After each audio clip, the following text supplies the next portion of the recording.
kada kure na shawarata, in kun lura ba san rai bane ba. Fatan mu matasan mu a daina shaye-shaye don Allah.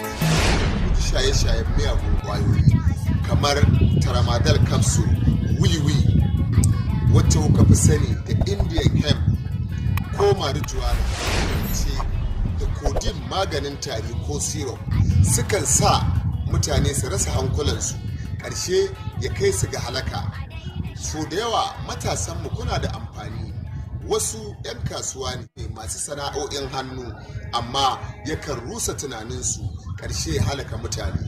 Ina kira ga 'yan uwana matasa, sakamakon zagaye da muka yi santoci, wallahi wa'annan mutane da kuke gani ba tatsuniya ba ne, gaske ne ya lalata tunaninsu, kuma sun yi nadama, wasu sun rasa rayukansu. Kira ga 'yan uwana matasa, don Allah mu guji shaye-shaye na abubuwan da za su kusar da hankalinmu, su raba mu da rayuwarmu, ƙarshe mu zo mu nadama, mu dawo ba mu da amfani, a guje mu, a kuma kyamace mu, mu zo mu kazance mu zama ba mu da amfani. Don Allah muna kira mu tashi mu yaƙi wannan mummunar ɗabi'a ta shaye-shaye, ba ta da amfani. Wallahi wannan abubuwan suna tada hankali a zagaye da muka yi na jihohi, da kuma irin yadda mu ga wasu yara 'yan mata ne, wasu samari ne, duk sun haukaci.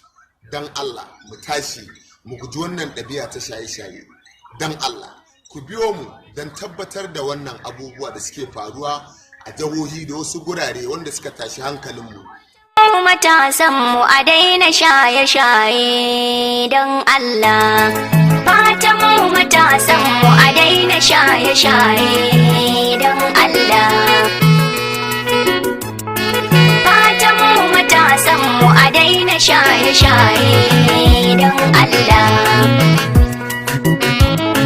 Fatanmu matasanmu a daina shaye-shaye don Allah.